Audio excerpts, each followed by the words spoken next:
Hello everyone, welcome once again in my YouTube channel in AK career academy. तो देखिए, अभी हम लोग इंग्लिश ग्रामर में टेंस को पढ़ रहे हैं, जिसमें आपको आज के वीडियो में स्टार्ट किया जाने वाला है पास्ट कॉन्टिन्यूअस टेंस। आज इसे हम लोग कंप्लीट भी कर लेंगे। इसमें हमें समझाना है इसका आइडेंटिफिकेशन, स्ट्रक्चर और कुछ एग्जांपल्स, और साथ ही साथ इसके यूज को भी जानना है। तो आइए स्टार्ट करते हैं। देखिए, हम बात करते हैं सबसे पहले इसके आइडेंटिफिकेशन की, यानी अगर हिंदी का सेंटेंस होगा तो हम कैसे पहचान पाएंगे दैट वो किस टेंस का सेंटेंस है। तो देखिए, इसके पहचान के लिए जैसे कि हम लोग प्रेजेंट कॉन्टिन्यूअस टेंस में हम आपको बताए थे कि जब हिंदी वाक्य के अंत में हिंदी के जो वर्ब होता है उसके अंत में जब रहा है, रही है, ऐसे चीज आते हैं तो फिर उसको हम प्रेजेंट कॉन्टिन्यूअस में मानते हैं। ठीक वैसे ही ये पास्ट हो गया तो क्या आ जाएगा, रहा था, रही थी, रहे थे। जब ऐसे वर्ड्स प्रयुक्त होंगे तो फिर इसको हम मानेंगे कि ये पास्ट कॉन्टिन्यूअस टेंस का सेंटेंस है। अब देखिए, इसके बाद हम बात करते हैं इसके स्ट्रक्चर का। अब हम आपको पहले ही बता चुके हैं कि चाहे वो किसी भी टेंस का स्ट्रक्चर हो, चार स्ट्रक्चर चारों सेंटेंस का पढ़ना है, और कोई भी स्ट्रक्चर आपको याद नहीं करना पड़ेगा, आपको यहीं पे याद कराया जाएगा। समझिएगा, यहाँ हम बात कर रहे हैं, हम पहले ही आपको बता चुके हैं कि जब बात आती है कॉन्टिन्यूअस टेंस की तो कॉन्टिन्यूअस टेंस में वर्ब फोर का यूज होता है, यानी ING जो वर्ब में लगता है उसका यूज किया जाता है। और ये वर्ब फोर कहां प्रयुक्त होता है, तो भाई ये वर्ब फोर जो है वर्ब टू बी के बाद आता है। ये भी आपको हम एक्सुलेटरी वर्ब के समय ही बता दिए थे। और वर्ब टू बी का मतलब क्या, इज, एम, आर, वाज या वेयर, इसके बाद में वर्ब फोर आता है। आपको याद नहीं करना पड़ेगा कुछ भी, समझिए बढ़िया से। कॉन्टिन्यूअस जहां भी आएगा समझ लीजिए वर्ब फोर है, यानी ING का यूज करना है। और ING का यूज हम किस हेल्पिंग वर्ब के बाद करते हैं, तो ये भी याद रखना है, वर्ब टू बी के बाद। और वर्ब टू बी में क्या आता है जी, is, am, are, was, were. ठीक है। अब देखिए, यहाँ पे ये पास्ट टेंस है तो आप खुद से बताइए कि पास्ट टेंस है तो इज, एम, आर या was, were. Was, were common sense की बात है। तो अफर्मेटिव का जब स्ट्रक्चर लिखिएगा सब्जेक्ट तो पहले आना ही है, और चूंकि हमें वर्ब फोर लगाना है, कॉन्टिन्यूअस है तो, और वर्ब फोर किसके बाद आता है, वाज, वेयर या इज, एम, आर के बाद। पास्ट टेंस है तो लीजिए हम लगा दिए वाज या वेयर प्लस वर्ब फोर, और लास्टली हम क्या लिख देंगे, ऑब्जेक्ट। क्या ये रटना पड़ेगा, नहीं। अब देखिए, इसको निगेटिव बनाना है, कितना आसान है। अगर आप अफर्मेटिव बना लेते हैं तो उसके बाद निगेटिव बनाना कुछ नहीं करना है। हेल्पिंग वर्ब का जो यूज आप किए हैं उसके बाद में नॉट लगा दीजिए। यहाँ वाज, वेयर हेल्पिंग वर्ब है ना, इसके बाद में नॉट लगा देंगे, प्लस वर्ब फोर का यूज करेंगे और प्लस ऑब्जेक्ट लिख देंगे। यस नो क्वेश्चन में देखिए क्या करते हैं, हेल्पिंग वर्ब को बाहर निकाल देते, कोई भी क्वेश्चन हो हेल्पिंग वर्ब को बाहर निकाल दीजिए। हेल्पिंग वर्ब है वाज या वेयर, इसको लीजिए हम बाहर निकाल दिए, वाज या were plus subject plus verb four plus object. एक और चीज बता दे, अगर यस नो क्वेश्चन में नॉट का यूज करना हो तो आप जनरली नॉट का यूज किया जाता है हेल्पिंग वर्ब के बाद, लेकिन यहां देखिएगा हेल्पिंग वर्ब के बाद अगर क्वेश्चन में नॉट का यूज करना है तो हेल्पिंग वर्ब के बाद नहीं बल्कि सब्जेक्ट के बाद करेंगे, क्योंकि हम बाहर निकालते हैं केवल हेल्पिंग वर्ब को ही, नट को बाहर नहीं निकालेंगे। अगर आप चाहें तो नट को भी बाहर निकाल सकते हैं, लेकिन उसका एक कंडीशन है। कंडीशन ये है कि अगर वाज के बाद आप नॉट लगाना चाहते हैं तो ऐसा नहीं लिख सकते हैं कि वाज नॉट आई डूइंग, नहीं, आपको इसका शॉर्ट फॉर्म लिखना पड़ेगा। क्या लिखना पड़ेगा, वाजंट, ऐसे इसका जो शॉर्ट फॉर्म होगा ना ये आपको लिखना पड़ेगा, तो हो सकता है सही। अब देखिए, WH क्वेश्चन की बात करते हैं तो ठीक वैसे ही बनाएंगे, हेल्पिंग वर्ब को तो बाहर निकालना ही है, लेकिन चूंकि WH क्वेश्चन है इसलिए हमें WH वर्ड्स को भी बाहर निकालना पड़ेगा। WH वर्ड्स प्लस वाज या were plus subject plus verb four plus object, और लास्टली क्या दे देंगे, क्वेश्चन मार्क। कितना आसान है। अब आइए हम आपको कुछ एग्जांपल्स का प्रैक्टिस कराते हैं जो पास्ट कॉन्टिन्यूअस पे बेस्ड है। ठीक है, तो देखिएगा, यहां लिखा गया है कि मैं उस समय समाचार पत्र पढ़ रहा था, तो यहां लास्ट में रहा था आया है। अभी आइडेंटिफिकेशन के अकॉर्डिंग हम बता रहे हैं, अभी हम पहचान के अकॉर्डिंग बता रहे हैं, लेकिन आगे जब यूज बताएंगे तो वहां हम ये भी चीज सिखाने वाले हैं कि लास्ट में रहा था, रही थी नहीं रहेगा, फिर भी कॉन्टिन्यूअस में बनाना है। कौन सा कंडीशन आएगा जिसमें वैसा हम करेंगे वो भी हम सिखाने वाले हैं, लेकिन अभी आप पहचान के अकॉर्डिंग बनाइए। यहां लिखा गया है मैं उस समय समाचार पत्र पढ़ रहा था, यानी आई के साथ वाज लगेगा, आई वाज पढ़ना का रीड, और चूंकि ये कॉन्टिन्यूअस है तो लीजिए भरपूर कर दिए। I was read news paper, मैं समाचार पत्र पढ़ रहा था उस समय, यानी दैट टाइम। क्लियर हुआ। अब इसके बाद है वह क्यों वहां जा रहा था। WH क्वेश्चन है, WH वर्ड्स को बाहर निकाल दीजिए। वाई बाहर निकल गया, हेल्पिंग वर्ब को भी बाहर निकालना पड़ेगा। वाई वाज ही, जाना का गो ING लगा दीजिए गोइंग, और वहां के लिए क्या लिखिएगा देयर। मुझे अंग्रेजी पढ़ना पड़ रहा है। देखिए यहाँ पे थोड़ा सा केयर कीजिएगा बिकॉज ये अलग टाइप का एग्जांपल है। हम सिंपल प्रेजेंट और सिंपल प्रेजेंट और प्रेजेंट कॉन्टिन्यूअस में भी आपको बता चुके हैं। देखिए यहाँ पे कंपल्सन आपको दिख रहा होगा, मुझे अंग्रेजी पढ़ना पड़ रहा था, अंतर है। अगर हम कहें कि मैं अंग्रेजी पढ़ रहा था और फिर कह रहे हैं कि मुझे अंग्रेजी पढ़ना पड़ रहा था, दोनों में अंतर है। अगर हम कहेंगे मैं अंग्रेजी पढ़ रहा था तो इसका मतलब नॉर्मल कंडीशन है, अंग्रेजी पढ़ना चाहे अंग्रेजी पढ़ रहे थे। बट यहाँ कंपल्सन को दिखाया जा रहा, कोई ना कोई बाध्यता थी, कोई मजबूरी थी जिसके चलते हमें पढ़ना पड़ रहा था, यानी कंपल्सन वाला सेंटेंस है। और आपको हम पहले ही बता चुके हैं कि जब भी कंपल्सन वाला सेंटेंस आएगा वहां पे आपको हैव, हैज या हैड, वर्ब टू हैव जो होता है उसका यूज करना है। तो आप कीजिएगा क्या कि यहां पे आई और हैव का यूज कीजिएगा। अब देखिए यहां पे बात आ रहा है विवाद वाला, हेल्पिंग वर्ब के बीच में झगड़ा होगा। कैसे? ये कह रहा है कंपल्सन वाला सेंटेंस कि हमें हैव चाहिए, और ये कंटिन्यूअस टेंस बोलता है कि भाई हमें वर्ब फोर चाहिए, और वर्ब फोर कहता है कि हमें EJMR चाहिए। और एक सेंटेंस में दो हेल्पिंग वर्ब तो लगा नहीं सकते हैं कि हैव भी लगा दिए EJMR भी लगा दिए, तो पॉसिबल है नहीं। तो फिर हम करेंगे क्या, आई के साथ हैव तो लगाना पड़ेगा बिकॉज कंपल्सन वाला सेंटेंस है। तो लीजिए हम हैव भी लगा दिए, सॉरी यहाँ पे हैव नहीं लगाएंगे, यहाँ पे हम हैड लगाएंगे। क्यों भाई? क्योंकि ये पास्ट टेंस है तो हैड का यूज करेंगे। और फिर ये देखिए ये जो आपका कॉन्टिन्यूअस टेंस है ना, ये वर्ब फोर मांगता है, और हैड के बाद कभी भी वर्ब फोर का यूज नहीं होता है। हैव, हैज, हैड, इसके बाद खानदानी वर्ब थ्री है।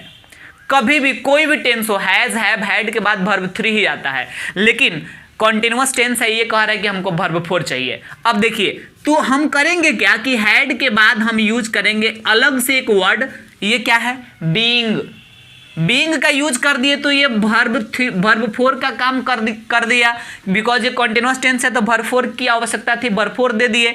और हैड कहता है कि हमको ये सेंटेंस में पढ़ना जो है, अगर हम लिखते आई हैड रीडिंग तो ये गलत हो जाता, लेकिन आई हैड बीइंग का यूज कर सकते हैं बिकॉज एक अलग वर्ड है, इसमें ING आ जा रहा है जो कंटिन्यूअस का इच्छा पूरा कर दिया। अब इसके बाद हम टू का यूज करेंगे बिकॉज हैड के बाद टू का यूज किया जाता है, और हमें पता है कि टू के बाद कभी भी वर्ब वन आता है, तो वर्ब वन क्या होगा? Read. I had being to read English, मुझे अंग्रेजी पढ़ना पड़ रहा था। ऐसे सेंटेंस को थोड़ा केयरफुली आपको बनाना पड़ेगा। क्या मेरा भाई तुम्हारे साथ खेल रहा था? इसका हो जाएगा was my brother, was my brother playing. क्या मेरा भाई खेल रहा था तुम्हारे साथ? That means with you. Clear हुआ ये चीज? तो अभी हम आपको आइडेंटिफिकेशन, स्ट्रक्चर और एग्जाम्पल्स को भी समझा दिए। अब आइए इसके जो प्रमुख यूजेज है उसको जानते हैं। अब देखिए हम बात करते हैं इसके यूज का। इसके चार यूज हम आपको समझाएंगे। पहला यूज क्या है? पास्ट कॉन्टिन्यूअस टेंस का प्रयोग वैसे कार्य को दिखाने के लिए किया जाता है जो पास्ट टाइम में जारी रहा हो, यानी बीते हुए समय में कोई काम अगर जारी रहा हो तो उसको दिखाने के लिए हम पास्ट कॉन्टिन्यूअस टेंस का यूज करते हैं। जैसे I was reading a novel yesterday morning, यानी मैं कल सुबह में एक उपन्यास, एक नॉवेल पढ़ रहा था, यानी कल सुबह जो है उस नॉवेल को पढ़ने का काम कंटिन्यू था, जारी था। तो पास्ट टाइम में अगर कोई काम कंटिन्यू रहता है तो उसके लिए तो हम करते हैं इस टेंस का use. They were going to Mumbai, वे लोग मुंबई जा रहे थे। We were playing cricket yesterday evening, यानी हम लोग कल शाम को क्रिकेट खेल रहे थे।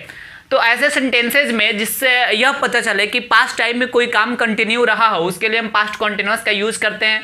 सेकंड यूज समझिए, ये फिल इन द ब्लैंक्स में पूछा भी जाता है आपसे।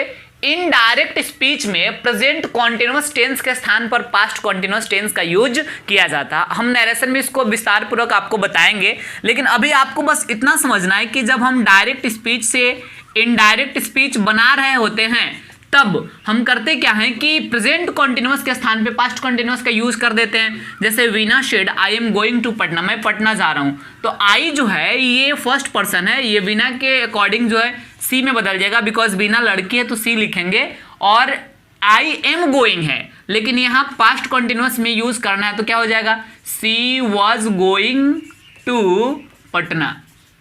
इसके बाद एक और एग्जाम्पल है, विनय सेड, विनय कहा I am coming from my village, मैं अपने गांव से आ रहा हूँ। इसको भी चेंज करते हैं इनडायरेक्ट स्पीच में, विनय सेड दैट, ये लड़का है तो ही लिखेंगे, he was coming from his village, he was coming from his village, ये जो है सही आंसर हुआ। तो देखिए ये दो यूज आने, आइए दो और यूज है जिसको समझाते हैं। यूज थर्ड क्या कह रहा है कि जब पास्ट टाइम में कोई काम जारी रहा हो और उस कार्य के दरमियान कोई दूसरा कार्य संपादित हो तो फिर वैसे काम जो पहले से कंटिन्यू रहा हो उसके लिए पास्ट कंटिन्यूअस का, और दूसरे कार्य के लिए हम सिंपल पास्ट का यूज करते हैं। यानी जब पास्ट में दो काम हुआ हो जिसमें एक काम जब हो रहा है उसके पहले से दूसरा काम कंटिन्यू रहा हो, तो जो पहले से ही कंटिन्यू काम रहा हो उसके लिए पास्ट कंटिन्यूअस, और जो बाद में काम संपादित हुआ हो उसके लिए हम सिंपल पास्ट का यूज करते हैं। एग्जाम्पल से क्लियर होगा। जैसे देखिए यहां लिखा गया व्हेन ही केम इन, जब वह अंदर आया, I was reading a novel, मैं एक नोवेल पढ़ रहा था। तो यहां पे दो काम हुआ है, पास्ट में ही दोनों काम हुआ है, लेकिन एक काम हुआ है कि उसके अंदर आने का, और एक काम था मैं नोवेल पढ़ रहा था, तो वह अंदर आया, उसके बहुत पहले से हमारे नोवेल पढ़ने का काम कंटिन्यू था, तो ये काम पहले से ही कंटिन्यू था, इसलिए इसके लिए हम पास्ट कंटिन्यूअस का यूज किए हैं। और इस कार्य के दरमियान जैसे ही काम हो ही रहा था जब तक वह अंदर आया, तो इसलिए इस कार्य के लिए हम सिंपल पास्ट का यूज किए हैं, जिसके चलते सब्जेक्ट प्लस वर्ब टू का यूज किया गया है। ठीक है, दे आर प्लेइंग क्रिकेट, वे लोग क्रिकेट खेल रहे थे, व्हेन वी वेंट देयर, जब हम लोग वहां गए वे लोग क्रिकेट खेल रहे थे। तो यहां भी दो काम हुआ, हम लोग वहां गए, वे लोग क्रिकेट खेल रहे थे, तो फिर उसमें क्रिकेट खेलने का काम जो था उन लोगों का पहले से ही कंटिन्यू था, तो इसके लिए हम यूज किए हैं पास्ट कंटिन्यूअस, और हम लोग बाद में वहां गए तो इसलिए इसके लिए यूज किए हैं सिंपल पास्ट। ठीक है, इसके बाद है when we going there, When we were going there, जब हम लोग वहां जा रहे थे, द रेन स्टार्टेड, तब वर्षा शुरू हो गई।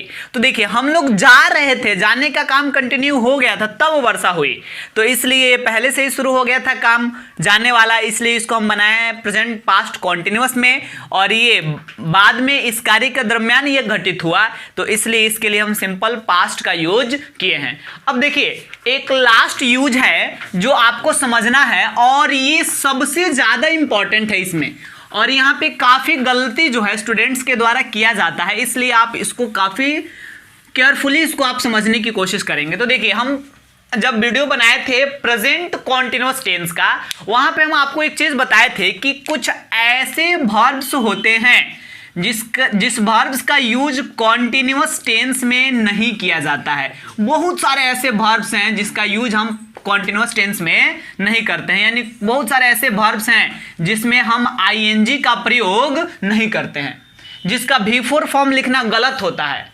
लेकिन कॉन्टिन्यूअस तो कहता है कि हमको बिफोर ही चाहिए, तब तो हुआ दिक्कत। ये कहता है कि हमको वर्ब फोर चाहिए, और कुछ ऐसे वर्ब्स हैं जो कहते हैं कि हमको मेरे साथ आईएनजी लगाना ही नहीं है, गलत हो जाएगा।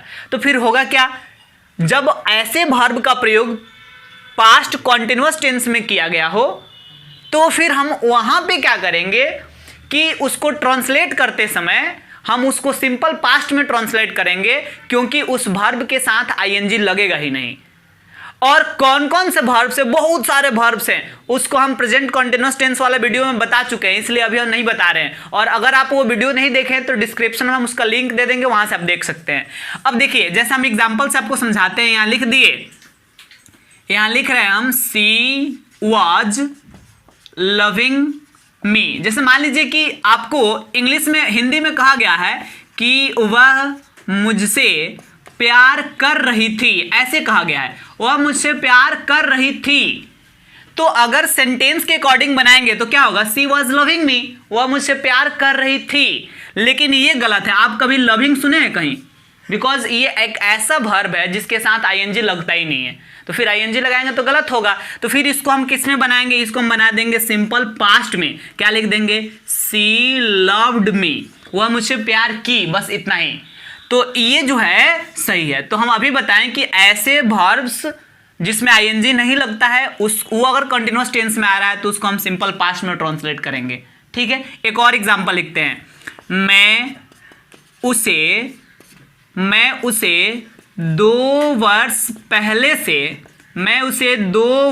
पहले से जान रहा था। ठीक है, अब देखिए 2 वर्ष पहले से जान रहा था, तो यहां भी हिंदी के सेंटेंस में लग रहा था रही थी, तो पास्ट कॉन्टिन्यूअस है। लेकिन जब इसको ट्रांसलेट करेंगे इस पहचान के अकॉर्डिंग कि आई वॉज नोइंग, आप ये भी कभी नहीं सुनेंगे नो में आईएनजी लगना, नोइंग नहीं, आई वॉज नोइंग हिम, या यहां हर भी लिखा जा सकता है, ये क्लियरफाई नहीं हो रहा है कि लड़का है या लड़की, हिम या हर दोनों लिख सकते हैं। I was knowing him 2 years ago, 2 साल पहले से। ठीक है, तो देखिए यहां पे ये सेंटेंस गलत है, इसलिए गलत है बिकॉज नो एक ऐसा वर्ब है जिसके साथ आईएनजी नहीं लगता है, जिसका यूज कॉन्टिन्यूअस टेंस में नहीं होता है। तो इसको हम सही बनाने के लिए क्या करेंगे, आई नो का वर्ब टू यूज करेंगे, सिंपल पास्ट ये सही होगा। आई न्यू हिम, मैं उसे जानता था 2 years ago, 2 साल पहले से। तो जब ऐसे वर्ब का यूज कॉन्टिन्यूअस टेंस में दिख रहा हो तो उसको हम ट्रांसलेट करते समय सिंपल पास्ट का यूज कर लेंगे। इस चीज को आपको ध्यान में रखना है। तो उम्मीद करते हैं कि पास्ट कॉन्टिन्यूअस टेंस का चारों यूज आपको समझ में आया होगा। तो आज के वीडियो में हम पास्ट कॉन्टिन्यूअस टेंस को कंप्लीट कर लिए, और अगले वीडियो में हम स्टार्ट करने वाले हैं पास्ट परफेक्ट टेंस को, जो पास्ट टेंस में सबसे इंपॉर्टेंट है। वहीं से मैक्सिमम क्वेश्चन आपके एग्जाम में पूछा जाता है। तो पास्ट कॉन्टिन्यूअस टेंस के आइडेंटिफिकेशन, स्ट्रक्चर, एग्जाम्पल और उसके यूजेज को हम अगले वीडियो में कंप्लीट करेंगे।